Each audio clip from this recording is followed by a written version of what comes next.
Good morning saints, good morning family. Egameni likaJesu. Siyanibingelela zihlobo zami, siyanibingelela kakhulu in Jesus mighty name.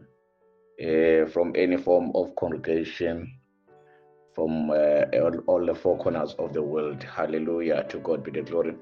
Sinibingelela nonke according to your positions. Your positions are acknowledged, bazalwane, in Jesus mighty name. Nibingelela obamntuli saints egameni likaJesu from the New Creation International Ministry.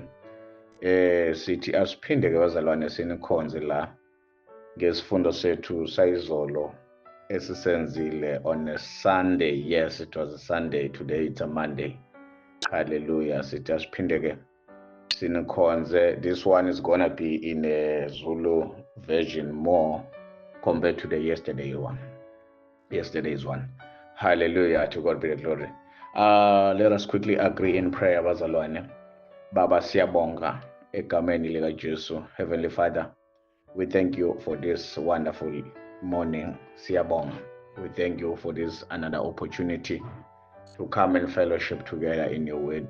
Sibonga umbuso wakho omisiwe einhlizweni zethu.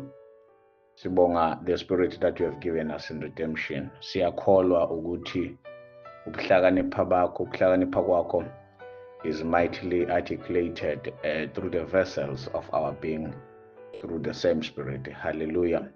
We give you all the honor, praise, and glory. We thank you for choosing us in your fulfilled promises. We thank you for the gift of righteousness. Siyakholwa ukuthi at the exposition of your word, pure clarity of your word, the burden of ignorance, iyasuka, the burden of ignorance is disengaged, and the veil is completely removed from our spiritual eyes. We bless you for the completed revelation knowledge by the foundational apostles, and siyazi ukuthi usinikezile khona. We thank you for the ability to understand, ngoba kuyasenza lokho to defend the gospel, si-advance the kingdom. Egameni likaJesu, we give you all the honor, praise, and the glory in Jesus' mighty name.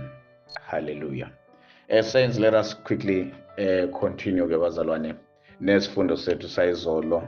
Isifundo sethu sayizolo bekuyi the revelation of Jesus Christ, upart number 67. To God be the glory. Upart number 67, the finished work of Christ, umsebenzi opheleleyo, upart number 29. Hallelujah. So last time sithema sihlangana last time sadireyila kancane bazalwane lapho khona esibuke ukukhuluma kukaJesu uma edeclare ukuthi uma ngingayenzi imisebenzi kaBaba uthini ngangikholwa.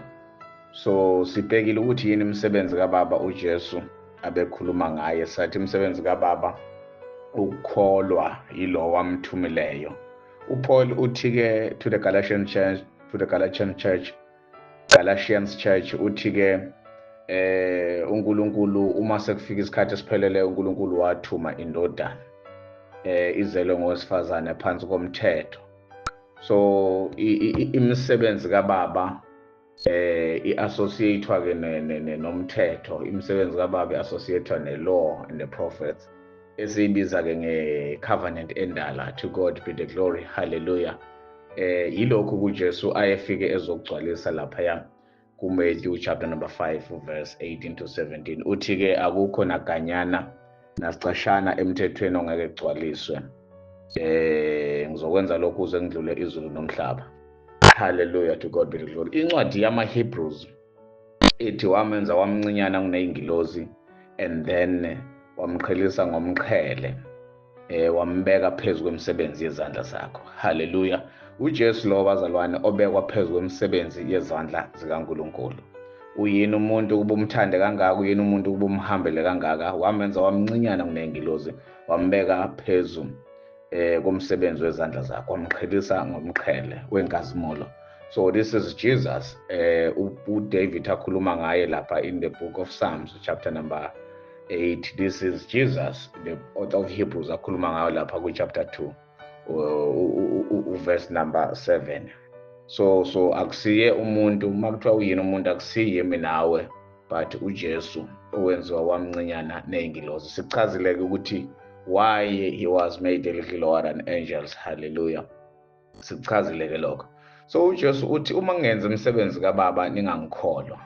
So noma-ke ngingayenzi umsebenzi kaBaba, kodwa-ke kholwani yimisebenzi. Hallelujah. Noma ngingayenzi umsebenzi kaBaba, kodwa-ke kholwani yimisebenzi, ngoba manikholwa imisebenzi kaBaba nizokholwa ukuthi mina noBaba simunye. Mina noBaba simunye. So ngikubaba, uBaba ukimi. So-ke leyo ilaphaya kuJohn chapter number 10. So mangabe ethi mina noBaba simunye, uBaba ukimi, uBaba ukimi nami ngikuye. And ngithanda uma esethi-ke ngalolo suku-ke manje lapha kuJohn chapter 14, ngalolo suku-ke niyokwazi ukuthi ngikubaba nami ngikubaba naye ukimi, nani kimi nami kini. Hallelujah. So uyabona njengamanje la kuJohn chapter 10 ukhuluma ngokuthi yena noBaba bamunye. Uma sikholwa imisebenzi siyokwazi ukuthi yena noBaba bamunye. But now uyayi-extenda-ke lento beyond ekuthenini-ke ngalolo suku, uma ngabe, my goodness me, my God, we praise him. So uma ngabe imisebenzi kaBaba sengiyenzile, uma ngabe imisebenzi kaBaba sengiyenzile to the fullest, niyokwazi ukuthi ngikubaba nani kimi nami kini. Uyabona ukuthi imisebenzi kaBaba it's all about yena ekubaba and then nami manje and then nekholwa kuye. Siyafundisa abazalwane, our teaching, imisebenzi kaBaba it's all about the oneness between the Father, the Son and the believer. Njengamanje kholwani yimi, noma-ke maningangikholwa it's okay, kholwani imisebenzi. Kodwa mase nikholwe imisebenzi manikholwa yiyo will bring the knowledge yokuthi mina ngikubaba, and then nizobe senazi ukuthi mina ngikubaba uma senikholwe imisebenzi. Hallelujah, to God be the glory. So after the complete after the fulfillment, or when the works are finished, after the fulfillment or when the works are finished, and then so by oneness here to song John 14:20 law. Hallelujah. Repeated the similar words. Hallelujah. Repeated the similar words lapha ku John 14:10 verse 11. Udanikholwa yini ukuthi ngikubaba naye ukimi, ngoba amazwi engiwakhulumayo akusiwa wami, kodwa uBaba okimi owenza umsebenzi. Hallelujah. Amazwi engiwakhulumayo akusiwa wami, kodwa uBaba okimi owenza umsebenzi. Kholwani ukuthi ngikubaba noBaba ukimi, or nikholwe just because of imisebenzi kaBaba. Just believe for the sake of works, of the Father's works. Just believe for the sake of the works. Hallelujah. Now le msebenzi-ke yayibalulekile kuJesu bazalwane. Sitheke le msebenzi is associated with the law and the prophets, which is the old covenant when it's grouped. Now uma ngabe uJesu eza emhlabeni kwakuwumsebenzi, uma ngabe uJesu esiphambanweni kwakuwumsebenzi, uma ngabe uJesu ethuneni kwakuwumsebenzi, Pentecost kwakuwumsebenzi, till i-judgment okuyi atonement netabernakele, konke lokho kwawumsebenzi. So atonement, tabernacle, judgment, lokho sigroupa-ke as the second coming. Hallelujah. Are we teaching bazalwane? Tabernacle okanye judgment, atonement, tabernacle, konke lokho sigroupa as the second coming. We praise him bazalwane. Sigroupa as the second coming because that is what he fulfilled in the spiritual form, in the spiritual realm. So konke lokho sigroupa as what? As the second coming. So uma ngabe enza zonke lezo zinto ze seven feast, imisebenzi leyo, he was in the mission of doing imisebenzi kaBaba. Hallelujah. And imisebenzi kaBaba ayenziwe-ke to the fullest up until eyenze to the last one, okuyi-tabernacle, umkhosi wama-tabernacle, umkhosi wamadokodo. Are we teaching bazalwane? And uthi ningangikholwa uma ngingayenzi imisebenzi kaBaba ngokugcweleyo, ngokupheleleyo, ningangikholwa. Ungangikholwa uma ngingayenzi imisebenzi kaBaba ngokugcweleleyo. Hallelujah, to God be the glory. Now uma imisebenzi kaBaba ingenziwe ngokupheleleyo siyamkholwa na? Uma imisebenzi kaBaba ingenziwe ngokupheleleyo siyamkholwa na? Phela ushilo wathi uma ngingayenzi le misebenzi kaBaba ngokupheleleyo ningangikholwa. so siyamkholwa na umsebenzi kababa ingenziwe ngokupheleleyo. Now njengamanje sibhizi la kule group sibhizi ne fulfillment ka feast number 5, sibhizi ne fulfillment yomkhosi wesihlanu okungeminye yemisebenzi kababa. Umkhosi wesihlanu, umkhosi wama-trumpet, umkhosi wamacilongo, eminye yemisebenzi kababa. Sibuka ekuthenini ke wayigcwalisa kanjani imisebenzi kababa, sibuka ekuthenini wayenza kanjani imisebenzi kababa okuwumthetho nabaprofeti okuyi-covenant endala. Sithi ke uma ngabe engayenzile imisebenzi kababa ngokupheleleyo siyamkholwa na, ngoba phela uthi ningangikholwa and masamlindele ukuthi usazobuya ekubeni yena athi imisebenzi uzoyenza kulesi sikhathi sakhe, siyamkholwa na. Hallelujah. Come, let us reason together bazalwane. Let us reason together. To God be the glory. Siyazi ke ukuthi ke njengoba sithi sikumkhosi wesihlanu okumkhosi wamacilongo awugcwalisayo eminye yemisebenzi kababa. Siyazi sithi ke lo umthetho namaprofeti yonke lemkhosi yo7 kunabazalwane ke ebandleni during the 21st century like now bazalwane abathi bona abafuni lutho ebahlanganisa nomthetho nabaprofeti, bathi thina we preach grace, asifuni lutho esihlanganisa nomthetho nabaprofeti. Angazi noma ke le mthetho yabaprofeti siyazini ukuthi ime phezu kwemisebenzi kababa lena athi masingakholwa yiyo singamkholwa. Angisho ukuthi ngithatha abantu ngibabuyisela kuyilongo, ngicela nizwe kahle, walk with me, follow me closely. Now bathi thina no we preach grace, thina sishumayela umusa, siyibandla legrace siyibandla legrace.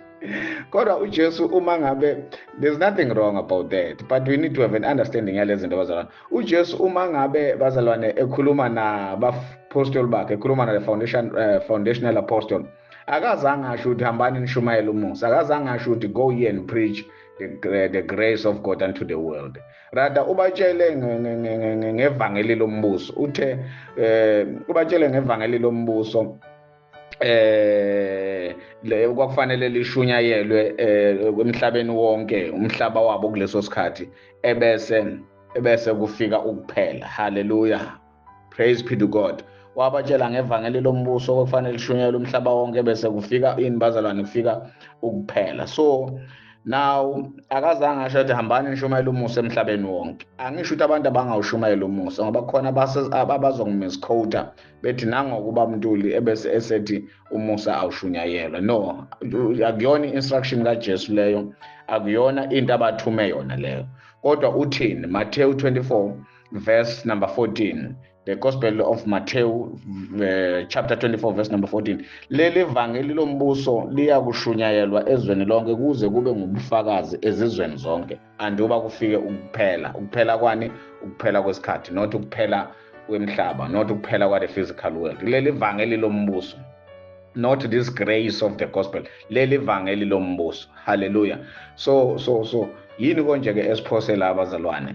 So into esiphosela abazalwane ukuthi kunabazalwane abathi abafuni lutho bahlanganisa nomthetho nabaprofeti and bona bashumayela umusa, they are preaching grace, which is very good, which is fair and very good. They are preaching grace. And njengoba ngisho ukuthi bathunywe ukushumayela ivangeli lombuso, bathunywe ukushumayela ivangeli lombuso. We'll look at that some other time ukuthi sihlukanisa kanjani ivangeli nomusa. Hallelujah. Ngoba umusa nje, if I can quickly give you a teaser there, umusa is the process whereby the gospel of the kingdom was worked out. Is the process whereby the gospel of the kingdom was worked out. I-process ke le lapho khona mawuzoyilandela in stages yena Jesu njengomuntu ayezogcwalisa imisebenzi kababa, the end result of the umusa, the end result of grace is the gospel of the kingdom. Are we communicating bazalwane? We can break down into details when we have time some other time. Now uJesu ke uyena he's the only custodian, yena only custodian yokugcwalisa imisebenzi kababa. Wakufanele kwenze lokho yonke imisebenzi igcina isigcwalisiwe. Uma izokwenza lokho kwakufanele akwenze till all works, till all feast, till all rehearsals, till all convocations, till all sabbaths are fulfilled. Niyazi uma sikhuluma ngalokho sikhuluma ngani bazalwane? Bekufanele akwenze lokho till all. Uma ngithi all, mina ngithi all, hhayi ukuthi kufanele enze 5 ashiye 2, kufanele enze 6 ashiye 1, kufanele enze 4 ashiye 3. Bekufanele enze yonke yo7 and then uthi-ke ningikholwa. Kodwa uma ngingakwenzi lokho ningangikholwa. Uma ngabe ngayiqedile, my question stands, uma ngabe ngayiqedile umsebenzi kababa, do we still believe him na? Ngoba phela uzikhomithe yena. Hallelujah, to God be the glory. Uyabona-ke nge-transition period, terminal generation, uJesu uJesu is spiritual. In the spiritual realm, wayenabapostoli in the early church, akha ibandla, akha indlu kaNkulunkulu, akha the spiritual house of the Lord. Njengoba esho umprofeti uZakhariya lapho ukuthi the man whose name is the branch shall build the temple of the Lord. Umuntu ogama lakhe igatsha uyokwakha ithempeli likaNkulunkulu. Hallelujah, praise be to God bazalwane. Are you still following? Are you with me bazalwane? Is the puzzle coming together? So uJesu wathembeka kakhulu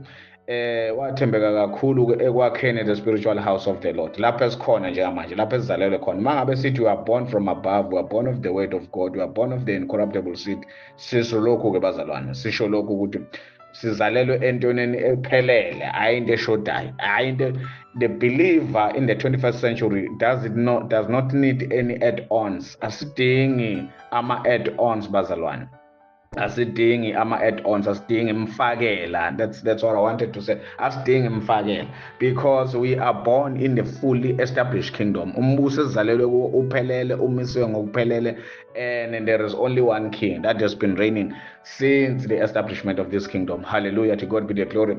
Are you following bazalwane? So wakwenza-ke lokho ngokuthembekileyo uJesu, building the spiritual house of the Lord through the foundational apostle and the early church, egcwalisa the high priest, egcwalisa as the high priest duties, egcwalisa the duties of the high priest in heaven bazalwane, egcwalisa the duties of the high priest in heaven. Yena ngoba phela wa-resurrecta, wavuka as the high priest. Hallelujah. So uNkulunkulu-ke lokhu akushoyo bazalwane yilokhu akwenzayo. Lesikhathi uNkulunkulu ekhuluma, lesikhathi uNkulunkulu enza. uNkulunkulu lokhu akushoyo lokhu akwenzayo, lesikhathi ekhuluma, lesikhathi enza.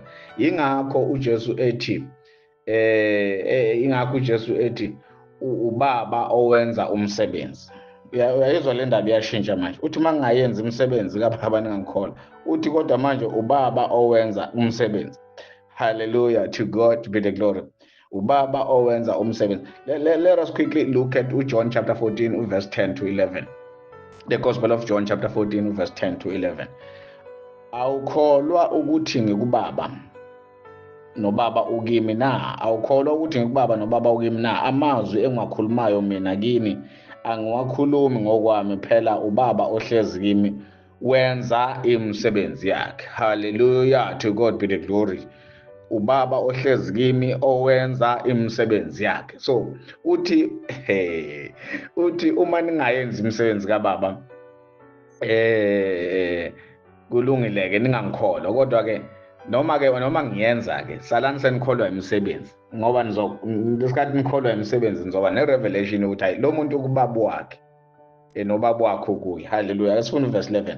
Kholwani yimi ukuthi ngikubaba nobaba ukimi. Uma kungenjalo kholwani ngenxa yale misebenzi. Hallelujah. Ubaba ukimi wenza ini? Imisebenzi. Awaya amagama uJesu sikhomba kuNkulunkulu kodwa through yena. Hallelujah, to God be the glory. Our teaching bazalwane, usikhomba kuNkulunkulu kodwa through yena. Now uJesu la kunento ayikhulumayo, uhlanganisa imisebenzi, uhlanganisa amagama nemisebenzi. Uhlanganisa he's connecting amagama nemisebenzi la. He's connecting namagama nemisebenzi. Uthi kholwani yimi ukuba ngikubaba nobaba ukimi. Uma kungenjalo kholwani ngenxa yale misebenzi. Kholwani ngenxa yale misebenzi. So wahlanganisa kanjani-ke amagama nemisebenzi? Kholwani ngenxa yale misebenzi. kholwani ngenxa yale msebenzi ngoba le msebenzi ubaba oyisebenza kimi. Haleluya. uNkulunkulu bazalwane simbuka ngokwemisebenzi yakhe, simbuka ngokwezenzo zakhe. So uma ethi uzokwenza into uyakwenza lokho akushileyo. Amazwi akhe ngathina amazwi akhe siwameja ngezenzo zakhe. Amazwi akhe siwameja ngezenzo zakhe. Kholwani ile msebenzi. Useshilo ukuthi-ke ngizokwenza umsebenzi kababa uma ngayenzi ngingakholwa, kodwa-ke ngenxa yokuthi ubaba ukimi, kholwani-ke imisebenzi. Ngoba by so doing nizobe seninakho ukuthi okay, ukubaba nobaba ukuye. Haleluya. So-ke bazalwane, sinaleli themba lobudlelwane esinabo noNkulunkulu ukuthi wayidemonstrate i-faithfulness ekuhandlisheni i-covenant, wayidemonstrate nge-covenant endala. So kubalulekile-ke njengabazalwane ukubamba indaba yokwethembeka kaNkulunkulu akubonisile nge-transition period, akubonisile ngalesa sikhathi esiyi-gap from ekuvukeni kukaJesu all the way to the end of the old covenant. Ukubonisile ukwethembeka kwakhe, ukuthi uhandlisha kanjani, ukuthi udila kanjani ne-first covenant, ilokho okusibonisa ukuthi uwenza njani kwi-covenant entsha. I-behavior yakhe, i-character yakhe, izenzo zakhe, ukwethembeka kwakhe kwi-covenant endala i-reference yethu kwi-covenant entsha, i-reference yethu i-covenant entsha. Uma ethe ngizokwenza okuthile akwenze, uma ethe ngizokwenza okuthile noma eshilo akwenze, yilokho esibuka khona, yilokho esimbuka ngakho i-covenant entsha ukuthi he is so faithful. Our God, bazalwane, is so faithful. Hallelujah. So nge-transition period abapostoli bakhuluma, and ukukhuluma kwabo bazalwane ikhona obekugavnishwa izinto ezenzekile nezinto engakenzeka, ngoba uNkulunkulu uphrovile bazalwane, uphrovile kwi-covenant endala, uphrovile kwi-covenant endala ukuthi uthembekile ngokuthi ahambe nayo all the way to the end. Now siyazi ukuthi na kwi-covenant entsha uthembekile. Now laphaya kuba kwi-transition period, the foundational apostle, kunezinto ababevumelekile ukuzisho, kunezinto ababengavumelekile ukuzisho. Hallelujah, to God be the glory.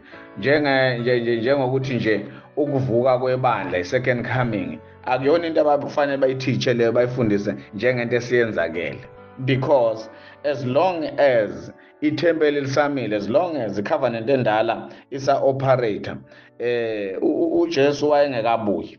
As long as ithempeli lisamile, i-covenant endala isa-operate, uJesu wayengakabuyi. So lezo zinto babengeke bayishumayele njengezinto esezenzakele already. Hallelujah. So let us quickly look at that. Sithi ukukhuluma kwabo was governed by izinto ezenzakele nezinto ezisazokwenzeka, izinto ezigcwalisiwe nezinto ezisazogcwaliswa. Let us quickly look at that. 2 Timothy chapter 2 verse 17. Nezwi labo liyakubhibha njengesilonda esibhucukayo, abaphakathi kwabo nguHimeneu noFileta, Hymenaeus and Philetus. Nezwi labo liyakubhibha njengesilonda esibhucukayo. Abadukileyo, ubani kodukile? uHimeneu noFiletus. Abadukileyo mayelana neqiniso bethi ukuvuka kwabafileyo sekudlulile, bachitha ukukholwa kwabanye. Ukuvuka kwabafileyo sekwendlulile. Hallelujah. Bachitha ukukholwa kwabanye. So uHimeneu, Hymenaeus and Philetus, Himeneu noFileta bashumayela okanye bafundisa ukuthi no, ukuvuka kwabafileyo is fulfilled already. Kodwa bakusho lokhu yet ithempeli lalisamile la, bekusho lokhu. Ithempeli lalisamile, i-covenant endala yayisa-operate, ukusho uJesu wayengakabuyi. Bavuka kanjani abafileyo uJesu engakabuyi? So babe sephutheni. Nawo kodwa-ke mawubheka-ke in 2025, 21st century, mawubheka-ke at the wrong division of the word of truth, thina we are labeled as uHimeneu noFiletus, Hymenaeus and Philetus. Kodwa ithempeli kade labhidlizwa AD 70, over 2000 and something years ago. Hallelujah. So laba babe sephutheni, laba they've erred to Hymenaeus noFileta ngoba ithempeli lalisamile, uJesu wayengakabuyi. So ukuvuka kwabafileyo kwangakenzeki. and uvuka kwabafileyo bazalwane akusiwo amathambo, akusiwo amathuna ehlanza amathambo. Now in the discourse bazalwane uclarify izinto kubalulekile ngendlela eyisimanga, kubalulekile ngendlela eyisimanga ngoba we need to know ukuthi yini okwagcwaliswa, yini okusazogcwaliswa. Ile into okwakufanele bayiqikelele kakhulu lapha kwi-transition period ukuthi bazi ukuthi yini egcwalisiwe, yini esazogcwaliswa. So ukukhuluma kwabo njengoba ngisho was governed around ukuthi yini esigcwalisiwe, yini eseleyo. And mawubheka uNkulunkulu wayexhumana kanjani nalabo bantu ukuze babe neclarity?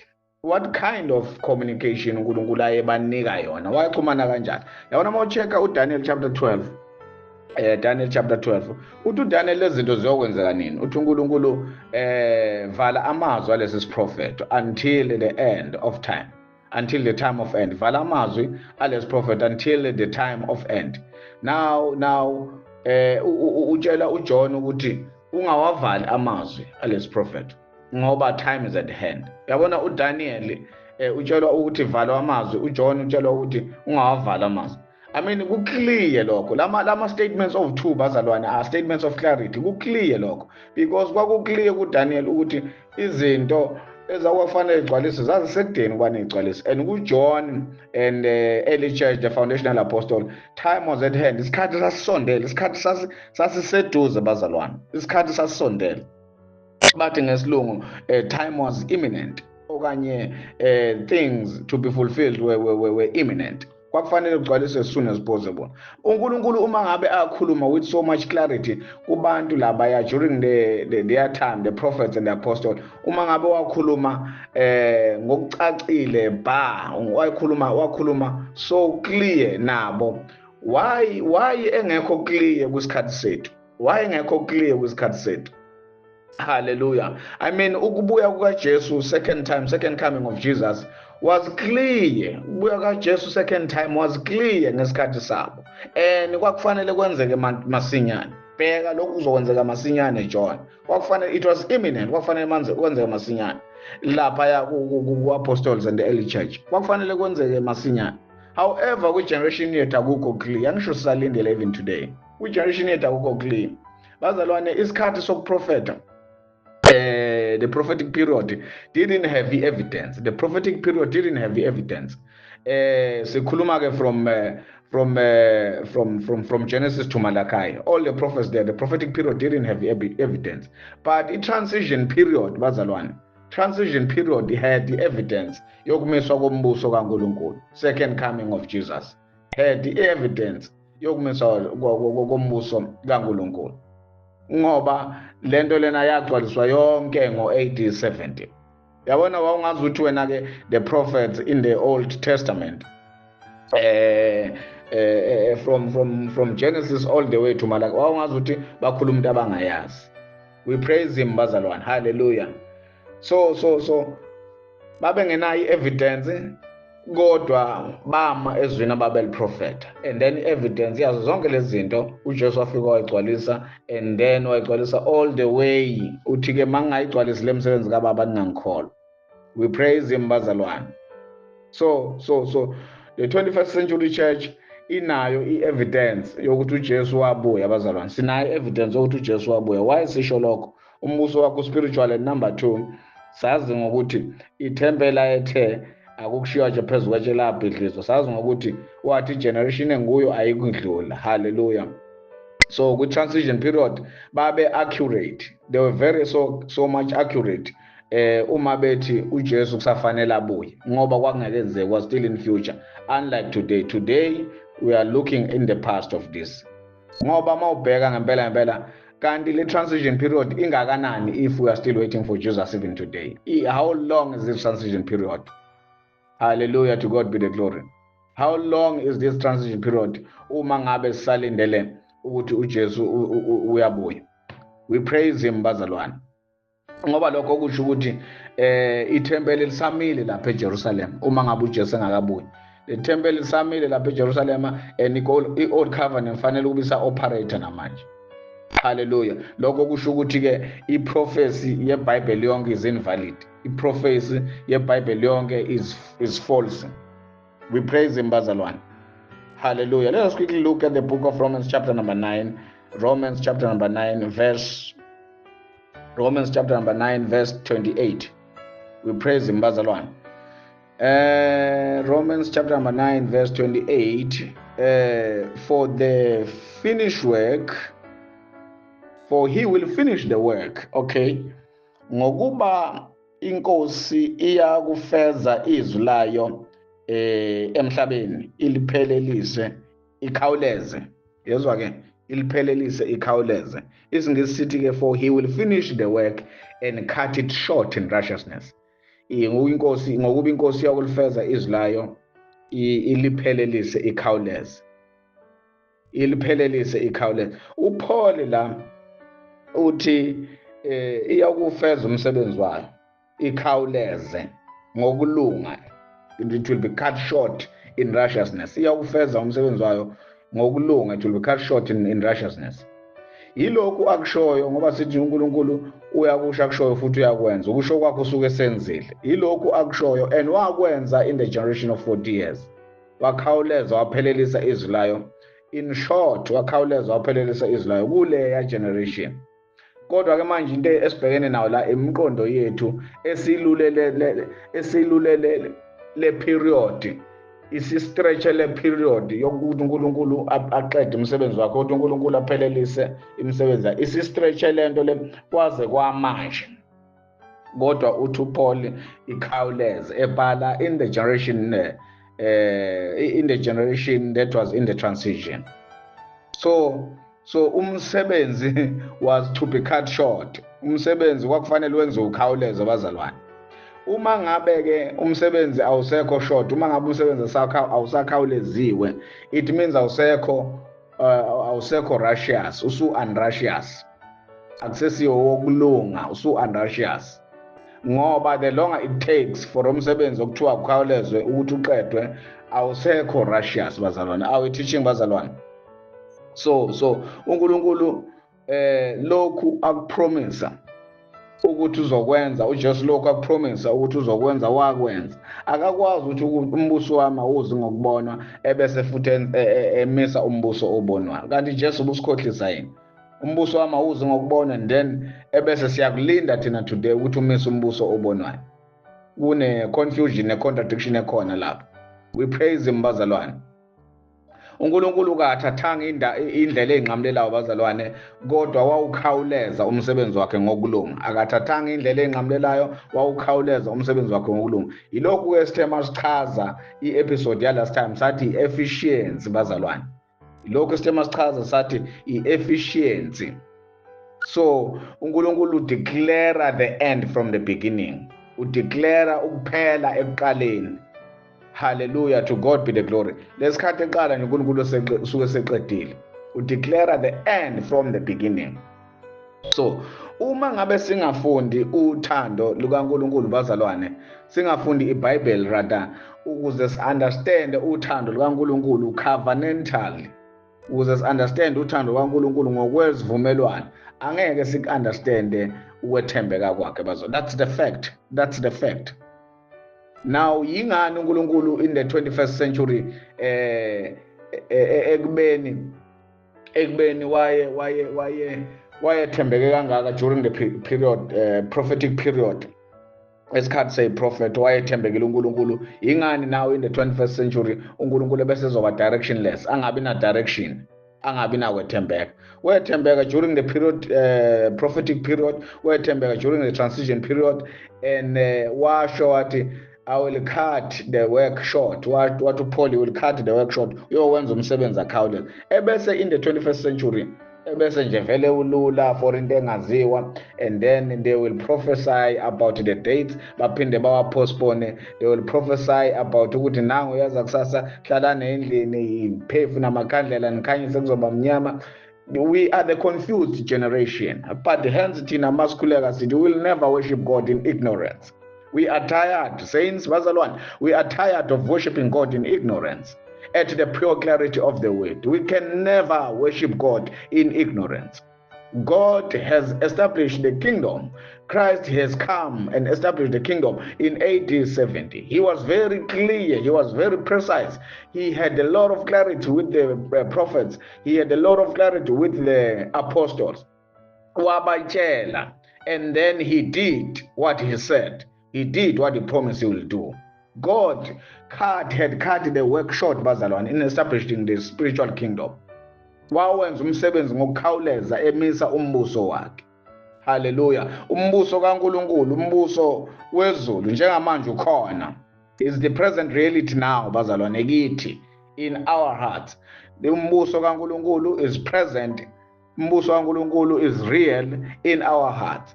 And lokhu kunika abazalwane ithemba lokuthi awukho umbuso ke wepolitiki that can overthrow umbuso kaNkulunkulu, ngoba umbuso kaNkulunkulu is not physical. Umbuso kaNkulunkulu is spiritual, bazalwane. uPaul uthi ebandleni laseKolose uthi owasikhulula emandleni obumnyama wasiletha embusweni. Hallelujah, bazalwane, nizwile, wasikhulula emandleni omnyama wasiletha embusweni wendodana. To God be the glory. Hallelujah. So abazalwane babizelwe ukuphila njengezakhamuzi zalo mbuso onganyakaziseki, njengezakhamuzi zombuso that is unshakable, umbuso onganyakaziseki. And lokho kufanele sikubonise to all nations, bazalwane. We must show it to all nations. Uthi Paul lapha to the Philippians church uthi let me quickly go there. Bazalwane. To God be the glory. uPaul ku-Ephesians 3 verse 20. Kepha thina singabombuso wasezulwini lapho futhi silindele khona ukuba uvele umsindisi inkosi uJesu. Hallelujah. Singabombuso wasezulwini. Babe salindele ukuthi avele uJesu. Angisho niyeza abazalwane, babe salindele. They were waiting anticipatedly. Bona njenge-early church babe salindele. Sithi ke umbuso umisiwe njengamanje. We praise him, bazalwane. So i-prophet egcwalisiweyo, bazalwane, ziyasiqinisa ke njengabazalwane. Ukusitshela ukuthi izwi likaNkulunkulu liqinisile. Kwangeke phela kuprofet uthola ukuthi namanje akugcwalisiwe. Izwi likaNkulunkulu liqinisiwe, and we need to proclaim umbuso wakhe la emhlabeni. We need to be bold and proclaim umbuso wakhe la emhlabeni. Njengoba uJohn esho kwi-Revelation ethi wasenza abapristi namakhosi and sizobusa emhlabeni. Sizobusa kubazalwane emhlabeni. Wasenza abapristi nabakhosi and sizobusa emhlabeni. So where are you going mangabe uthi uya somewhere? I will not leave. Angeke ngishiya nezintandane ngiyokuza kini. Sizobusa emhlabeni. The kingdom is here, but you cannot physically see the kingdom because the kingdom of God is spiritual. Umbuso wami awuzi ngokubonwa, kodwa umbuso wami ukini. Let us read the Bible, bazalwane. Luke chapter number 17 verse 20-21. Umbuso wezulu ukini, awuzi ngokubonwa, ukini. And we shall reign here on earth. Zobusa la emhlabeni. Hallelujah. Last time ke bazalwane sibhekile ukudecline kwamandla kwembuso yomhlaba. Le mbuso yomhlaba iyacindezela abantwana bakaNkulunkulu up until kuze kumiswe umbuso lo ongapheliyo esikhuluma ngayo kuDaniel 2 verse 44. Sibhekile amandla sithe le mbuso kwakuyiBabylon lena yayikhanda legolide kulesa stage, kulesa sithombe, kuleya image eyayiphushwe uNebuchadnezzar. iBabylon, that is the golden head. And then bese kube neMedo-Persia kwakuyisiliva, amahlombe nesifuba. Ebese kuba iGreece okwakuyibronze, ibrass okwakuyibronze, amathanga nesisi. Ebese kuba iRome, inyawo zaso okwakuyi-clay, okwakuyi-iron ne-clay. So ke ama-alliances eRome la i-iron ne-clay. So uthi ke uDaniel umbuso wesine, ngisho ngibalile u4, umbuso wesine uyokuba namandla njengensimbi, kodwa futhi uyokuba strong partly, kodwa futhi uyokuba weak partly. Hallelujah. Yokuba strong partly, yokuba weak partly. Why? It's because kune mixture lapha ye-iron yensimbi nodaka, kune mixture lapha ye-iron and clay. lento isho ukuthini le mixture i-iron and clay? Kusho ukuthi umbuso lo owawu-divided, umbuso lo owawehlukene, umbuso lo owawu-divided wawehlukene, yayihlangene phezulu phansi ngamakhoba, umbuso wawehlukene. So these are the fragile alliances of Rome provinces, divided final empire. Because mawubona udaka lumixwe nensimbi, mawubona udaka axushwe nensimbi bazalwane, kusho ukuthi leyo nto leyo ayikho ifomula enjalo, ayinamathelani leyo nto leyo. So ke labayana bazimisa bazimisa nje ukuthi hayi lo uzalwa ubani, lo uzalwa ubani, lo uzalwa ubani. Are you with me bazalwane? Are you following? Are we teaching? So kuDaniel chapter 2 kunetshe ke athi uDaniel alisikwanga ngezandla livele ezulwini, alisikwanga ngezandla livele ezulwini. So that is not the future kingdom bazalwane. Letshe elaqhamuka ezulwini engasikanga ngezandla, that is not the future. Umbuso lo ukaNkulunkulu, umbuso wezulu lo. Hallelujah. That was inaugurated owamiswa makuphela lembuso ewu4. Wamiswa makuphela lembuso ewu4. Ngifuna ukubheka nje quickly nawe uDaniel chapter number 2 uverse number 44. So umbuso ke kaNkulunkulu letshe leli lisymbolize umbuso kaNkulunkulu owamiswa after sekuphelele imbuso yo4. Verse 44, Daniel chapter 2. Ezinsukwini zalawo makhosi uNkulunkulu wasezulwini uyakumisa umbuso ongasoze wachithwa, uzile, uyakumisa umbuso ongasoze wachithwa, nobukhosi bawo bungayi ukushiyelwa, abuyi ukushiyelwa kwabanye abantu, kepha uyakuchoboza uqede yonke lembuso, wona uqobo ume phakade, wona uqobo ume phakade. Remember uDaniel la uyaprofeta, uyibuka phambili indaba yombuso ongasoze waphela ozomiswa emveni kwalawo makhosi. Praise bazalwane, ubuka phambili. Thina nje manje siwubuka emuva, sewamiswa. Wamiswa kuphi? Kuleya generation. uNkulunkulu lokho akuthembisileyo through the mouth of the prophet uyakwenza. Lesikhathi ekhuluma usuke senza uNkulunkulu. We praise him bazalwane. So uDaniel chapter number 7 verse 26 verse 26 27 ubonisa ke idominion yabazalwane. Verse 26, kepha abahluleli bayakuhlala basuse ukubusa kwayo kudliwe kuchithwe kuze kube sekupheleni. Umbuso nokubusa nobukhulu bemibuso phansi kwalo lonke izulu kuyakunika isizwe sabangcwele bophezu konke, kuyakunikwa isizwe sabangcwele bophezu konke. Umbuso wakhe ungumbuso ongunaphakade, yonke imibuso iyakumkhonza imlalele. Uzwile? So lo Daniel chapter number 7, 26, 27, the verses uyafana no Hebrews chapter 12 verse 28. Ngoba uHebrews 12:28 uthi abazalwane abangcwele bayothola bayomukela umbuso onganyakaziseki. uDaniel chapter number 7 ukhuluma ngezilwane ezine, ukhuluma ngezilo ezine. Hallelujah, that are rising from the sea. Esokuqala ibhubesi elinamaphiko okhozi, esesibili ibhele, esesithathu ingwe enamaphiko amane namakhanda amane, esokugcina uthi siyesabeka sinamazinyo ensimbi. Now ingilozi ke iya explainer la ukuthi siyichazile bazalwane lezilwane lezi, the lion, the bear, the leopard, the dreadful beast. Siyichazile ukuthi ke iBabylon leya, the bear iMedo-Persia, and then the leopard is Greece, and then the dreadful iRome. Now ke ingelosi iyachaza la ukuthi amakhosi la imibuso ewu4 lapha yachaza ku7:17, chapter 7 verse 17, imibuso le ewu4. Isequence la iyamatcha nale kade siyibheka lapha ku chapter 2 yeinsimbi lezi yama metals, iyamatcha isequence, into eyodwa. So mawubheka nje manje image ka Daniel noma ivision ishintsha from insimbi, from ama metals to animals, but order, but meaning remains the same. Order and meaning remains the same. Ama world empires dominate abantu bakaNkulunkulu kuze kumiswe lo yambuso ongapheliyo. These are the world empires, these are the world kings, these are the world's kingdoms ezadominate abantwana bakaNkulunkulu. So ibhubesi elinamaphiko eBabylon, ibhubesi elinamaphiko eBabylon angithi kuverse 31 chapter number 2 lithi umbuso uyosuswa kuwe. Iprofesi le, ivision eseyichaza uDaniel echazela uNebuchadnezzar, umbuso uyosuswa kuwo, ilion enamaphiko, ibhubesi elinamaphiko. Hallelujah.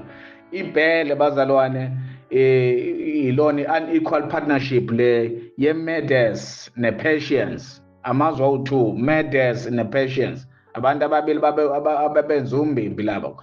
Chapter 8 Daniel verse 3. Kodwa kuthiwa one side was stronger than the other. One side was stronger than the other. Let me quickly check there.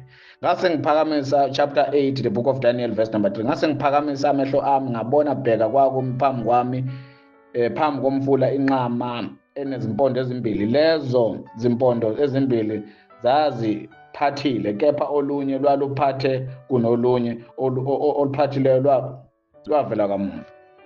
So lento yokuphatha ke bazalwane lithi iBhayibheli one was higher than the other. One was higher than the other. Lezi impondo ezimbili, one was higher than the other. Another one usho ukuthi yayishorter, another one was higher. Lento isho ukuthini ke unequal partnership yezwe iMedes nePersians, unequal partnership. Hallelujah. Bakhe umbuso wodwa bayombimbi. And then ilephard enamakhanda amane, iGreek leyo bazalwane. iGreek leyo ilephard enamakhanda amane eyayi under uAlexander the Great. iGreek eyayinamakhanda amane. Let us check verse number 8. Ukuthi kuthiwa la verse number 8 chapter number 8. Impongo yayisizikhulisa kakhulu, kwathi lapho isinamandla uphondo olukhulu lwaphuka. Esikhundleni salo kwamila ezine ziqhamela ngasemimoyeni yomine yezulu. Akusiyimbuzi le impongo enempondo ezine bazalwane. Imetaphor lezi, zingathekiso, umzekeliso, akusiyo. Verse number 22. iGreece le okhulunywa ngawo la. Verse number 22.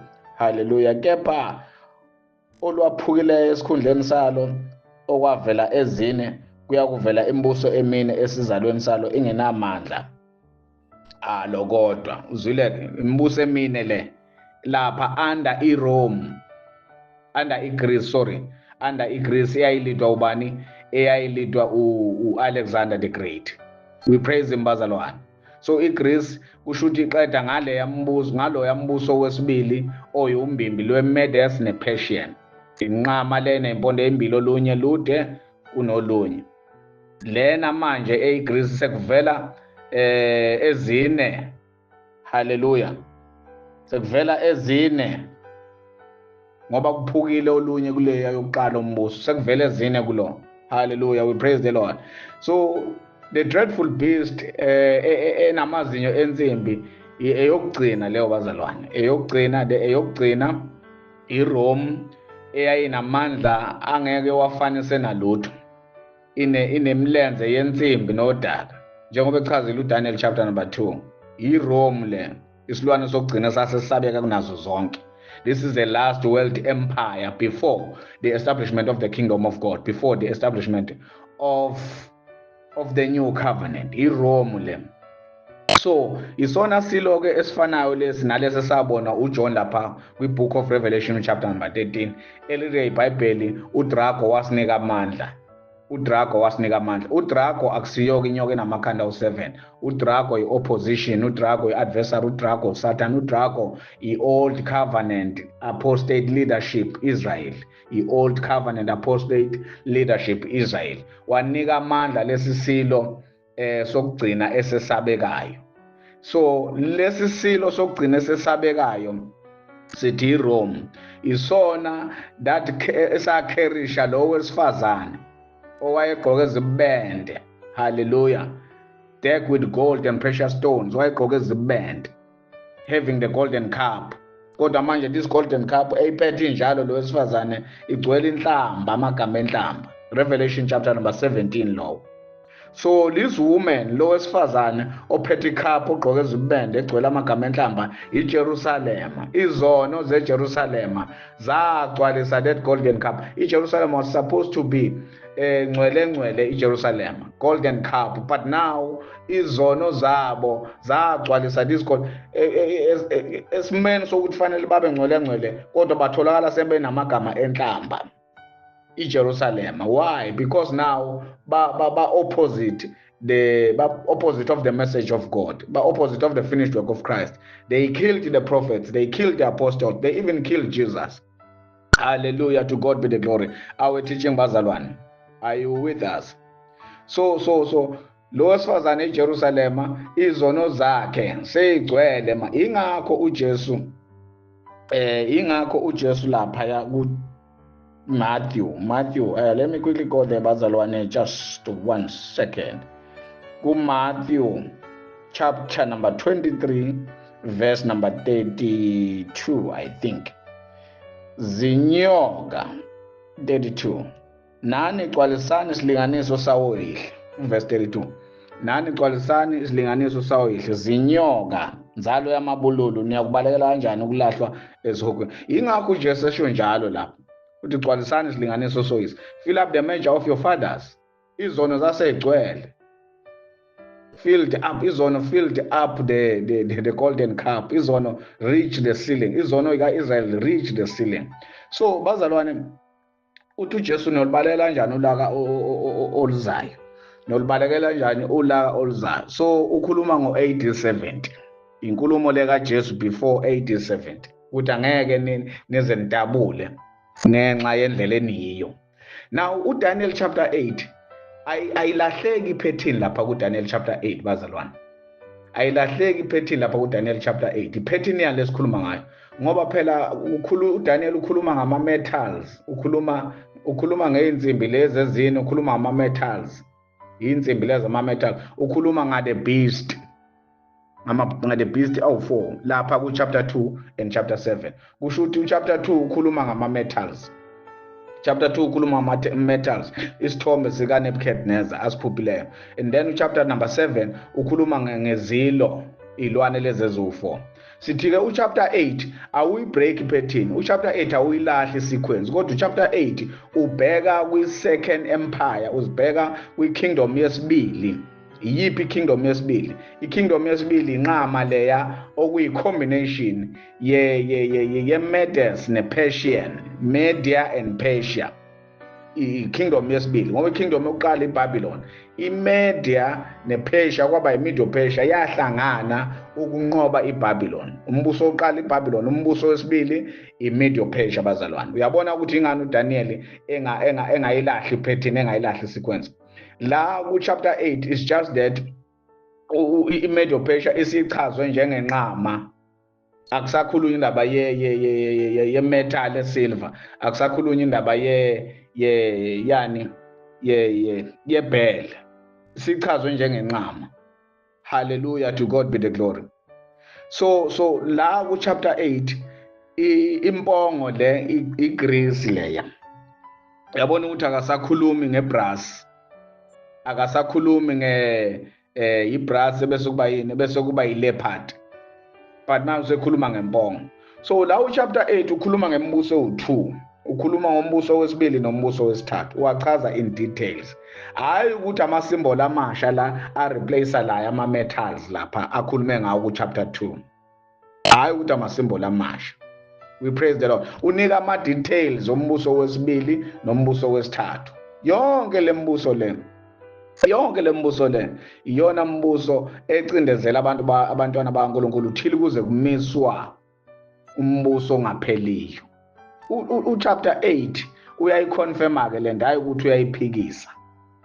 Chapter 8 uconfirma uchapter 2 nochapter 7, akabaphikisi, kodwa uchapter 8 uchaza in details umbuso wesibili nombuso wesithathu. Remember stay umbuso iwu-4, ukhona owokuqala iBabylon, ukhona iMedo Persia, ukhona iGreece, ukhona iRome. So uchapter 8 uchaza kakhulu iMedo Persia neGreece. Are we teaching bazalwane? We praise him. So is prophet esodwa lesi esiqhubekayo, i-prophet esodwa lesi esiqhubekayo, hayi ukuthi sekushintshile. One continuous prophecy. We praise him bazalwane. Hallelujah.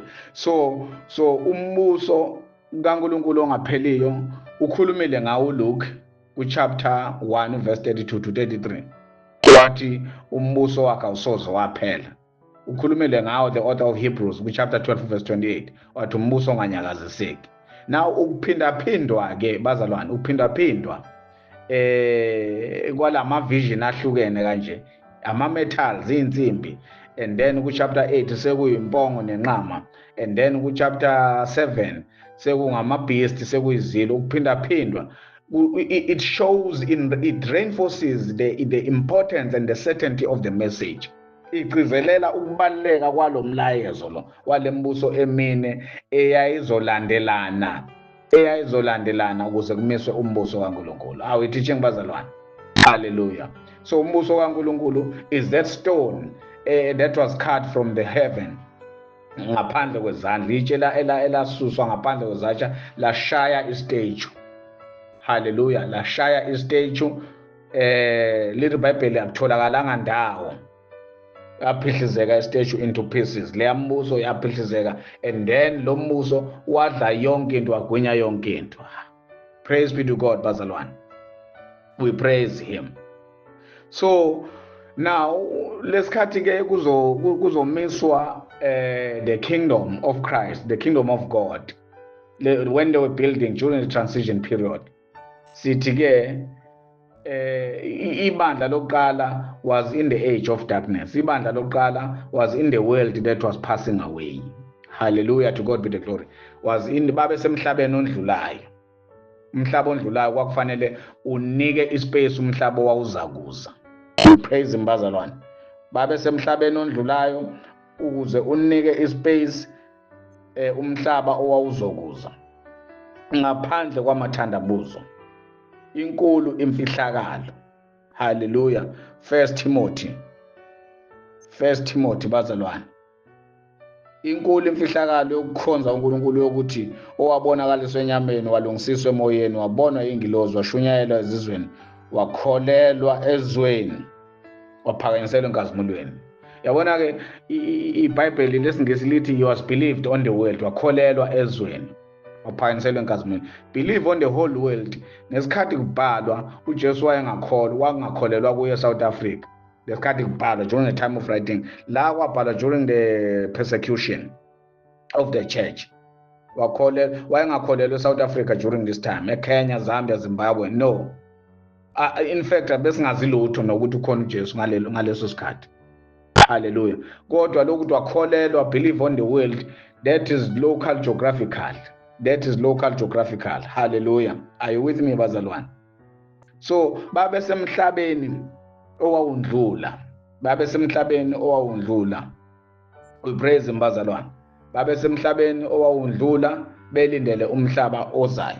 Ake sibheke quickly in closing. Sibheke quickly the book of Hebrews, chapter number 8, verse number 8 to 13.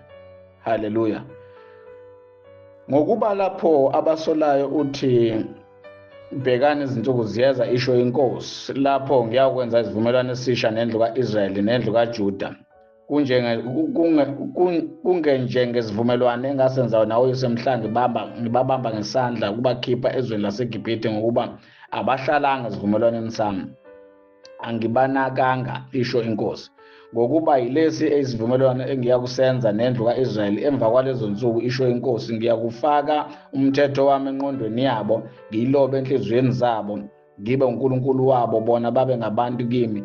Abaya kufundisa kube yilowo nalowo wakubo nalowo umfowabo ngokuthi yazi inkosi, ngokuba bonke bayakungazi kusukela komncane kuze kufike komkhulu, ngokuba ngiyakuba nezihawu ngokungalungi kwabo, nezono zabo angisakuzikhumbula. Ngokusho lokho ukuthi esisha uthe sokuqala sigugile, kepha okugugayo osekukudala kuseduze nokunyamalala. Kuseduze nokunyamalala. Sasizonyamalala isivumelwano esidala. Hallelujah. I-covenant entsha bazalwane yenza i-covenant kaMoses ibe ndala. Ngamanye amagama, i-covenant kaMoses kwakuyi-covenant, kwangeyona i-covenant endala. I-covenant kaMoses nje kwakuyi-covenant, kwangeyona i-covenant endala. Alikho eBhayibhelini ayikho ilona ilo we Old Testament ayikho into ethi covenant endala, kwakuyi-covenant nje, kwakuyizivumelwano nje. Hallelujah. So now ibandala oba sekukhona entsha. So i-covenant entsha iyenza leya endala inyamalale. This is why ethi ususe esidala mise esisha. Ngiyenze isibonelo ke laba bazalwane ngesithembu laba abasesithenjini. Ngenza isibonelo ngathi unkosikazi wokuqala remains unkosikazi wokuqala up until kuze kube khona owesibili, and futhi awazi nanokuthi owokuqala noma owesingaki. Hallelujah. Remainer your only wife up until kufika owesibili. Akekho kwi-ranking up until kufika owesibili, and then uba unkosikazi wokuqala oba sekukhona owesibili. Are we teaching bazalwane? Unkosikazi wokuqala unkosikazi wakho nje, uba unkosikazi wakho nje, uba ngowokuqala uma sekufika owesibili. Are we teaching bazalwane? That's what I wanted to communicate. So ku-verse number 10 to 11 uthi i-covenant lezivumelwano engiyokusimisa nendlu ka-Israyeli kulezo insuku, uthi ngiyobeka imithetho yami emqondweni yabo, ngibhale enhlizweni zabo, ngibe uNkulunkulu kuyibo babe ngabantu kimi. Uthi akekho oyofundisa omunye umfowabo ukuthi yazini inkosi. Manje ukuthi akekho oyofundisa omunye, it simply means ukuthi abayokufundiswa izifundiso zabantu,